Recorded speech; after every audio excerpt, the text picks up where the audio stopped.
Hi అండి, అందరికీ నమస్తే. పూరి ఆలు పెరుగు కర్రీ చేసుకుందాము. నేను పూరి పైకి చేస్తున్నాను. మీరు దోసకైనా ఈ కర్రీ చాలా బాగుంటుంది. ఒక 2 ఆలుగడ్డలు తీసుకొని ముక్కలు కట్ చేసి కుక్కర్లో వేసి అవి ములిగేటంత వరకు వాటర్ వేసి స్టవ్ పైన పెట్టి 2 విజిల్లు వస్తే సరిపోతుంది. ఒక ప్లేట్లోని ఆశీర్వాద్ది నేను గోధుమ పిండి తీసుకున్నాను. మీరు ఏదైనా తీసుకోవచ్చు. 1 స్పూన్ వరకు ఉప్మా రవ్వ, బొంబాయి రవ్వ అంటారు, ఉప్మా రవ్వ అంటారు, కొద్దిగా సాల్టు, 1 స్పూన్ వరకు ఆయిల్ వేసాను. వాటర్ పోసుకుంటూ మనకి చపాతీ పిండిలాగా పిసుకుంటే సరిపోతుంది. ఇలా మూత పెట్టి కాసేపు సైడ్ పెట్టి ఆలు కర్రీ కోసం అయితే 2 విజిల్లు వచ్చాక కింద దించేసుకుందాము. మనకి టేస్ట్ చాలా బాగుంటుందండి. ఈ కర్రీ అనేది దోశలోకైనా పూరీలోకైనా, మనకి ఉప్మా చేసుకుంటే చాలామంది కర్రీ వేసుకోవాలని ఇష్టంగా అనిపించేటప్పుడు ఉప్మాకు కూడా బాగుంటుంది. ఒక ఆనియన్ పెద్ద సైజు తీసుకొని నిలువుగా కట్ చేసుకుంటే మనకి పూరీలకు కానీ దోశకి కానీ బాగుంటుంది. కానీ మా ఇంట్లో ఆనియన్ అసలు తినరు, అందుకని నేను చిన్నగా కట్ చేశాను. కనిపించకుండా ఉంటే ఇంకా తినక తప్పదు అన్నట్టు తింటారు. పెద్ద కట్ చేస్తే అంత తినరు, ఏరేసి సైడ్కి పెట్టేస్తారు. అందుకే నేను కొన్ని కర్రీస్లోనే పేస్ట్ చేసి వేసేస్తాను. ఇలా 2 పచ్చిమిర్చీలు కట్ చేసుకోవాలి. మీకు ఎంత కారం కావాలంటే అన్ని పచ్చిమిర్చీలు మాత్రమే వేసుకోండి. ఈ కర్రీకి పచ్చిమిర్చినే టేస్ట్గా ఉంటుంది. ఈ ఆయిల్ నేను పొకాడీలు చేసిన ఆయిల్ అండి.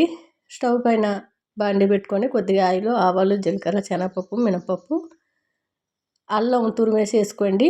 కర్రీకి బాగుంటుంది అల్లం తురుము. తరిగి పెట్టుకున్న ఉల్లిపాయ ముక్కలు, పచ్చిమిర్చి వేసి పోపు బాగా ఏగవలసిన అవసరం లేదండి. కొంచెం లైట్గా వేగితే సరిపోతుంది. కొద్దిగా కరివేపాకు వేసుకున్నాను. ఈ వాటర్ అంతా తీసి ఆలు సపరేట్ చేసుకొని మనం చక్కగా తోలు తీసేసి ముక్కలు కట్ చేసుకుంటే సరిపోతుంది. చాలా వేడిగా ఉంది. చల్లగా అయిన తర్వాత పొట్టంతా తీసి ముక్కలు కట్ చేసుకోండి. ఇలా చిన్నగా కట్ చేసి మనం మధ్య మధ్యలో కలుపుతూ ఉంటాం కదా, అది ఇంకా మెత్తగా అయ్యి మనకి బాగుంటుంది టేస్టు. వేరే గిన్నె తీసుకొని 1 స్పూన్ వరకు శనగపిండి వేసుకున్నాను. ఒక 2-3 స్పూన్ల వరకు పెరుగే ఈ కర్రీకి అనేది చాలా టేస్ట్ని ఇస్తుంది. పుల్ల పుల్లగా మనకి ఒకసారి మీరు టేస్ట్ చేశారంటే మళ్ళీ ఇదే చేసుకొని తింటారు, అంత టేస్ట్గా ఉంటుంది. ఏ టిఫిన్ మీదకైనా బాగుంటుందండి. మా ఇంట్లో ఆలు ఎక్కువగా ఇష్టపడతారు.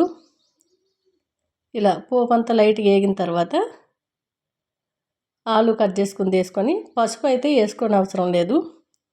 పసుపుతో పని ఉండదు, కారం పొడితో పని ఉండదు. చక్కగా సాల్ట్ అయితే కొద్దిగా వేసాను, రాళ్ళుప్పు, గరం మసాలా వేసుకున్నాను. మనకి ఇలా బాగా కలిపేసి ఆ కలిపి పెట్టుకున్న శనగపిండి పెరుగు అనేది వేసేసుకోవాలి. ఇంకా కాస్త వాటర్ అనేది వేసాను. బాగా కలిపేసి స్టవ్ అనేది మీడియంలో పెట్టి ఉడికించుకోవాలి. నేను మూత పెడుతున్నాను కానీ నేను అటోడికి తీసి కలుపుకుంటున్నాను. ఎందుకంటే మనం శనగపిండి వేసాం కదండి, అడుగు అంటకుండా మధ్య మధ్యలో కలుపుతూ ఉండాలి. మూత పెట్టి అలాగే వదిలిపెట్టినట్లయితే అడుగు అంటిపోతుంది. మధ్య మధ్యలో కలుపుతూ ఉంటే మాడకుండా చక్కగా ఉడికిపోతుంది. కాసేపు ఉడికించుకుంటేనే టేస్ట్ బాగుంటుంది, లేకుంటే పచ్చివాసన వస్తుంది శనగపిండి. ఈలోపు పూరి పిండి సైడ్ పిసికి పెట్టుకున్నాం కదా, అవి కాస్త మందంగా చేసుకుంటే మనకి చక్కగా పొంగుతాయండి. ఈ ఉప్మా రవ్వ వేసిన వల్ల మనకి పొంగుతాయి అన్నమాట ఎక్కువగా. చూసారు కదా, చిన్నగా మందంగా ఉండాలి, మరి పల్చగా చేయకూడదు. చూసారు కదా, కర్రీ రెడీ అయిపోయింది.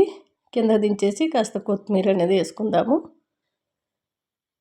టేస్ట్ అయితే అద్దరిపోతుందండి కర్రీ. నేను ఎప్పటికప్పుడే చేస్తూ ఉంటాను.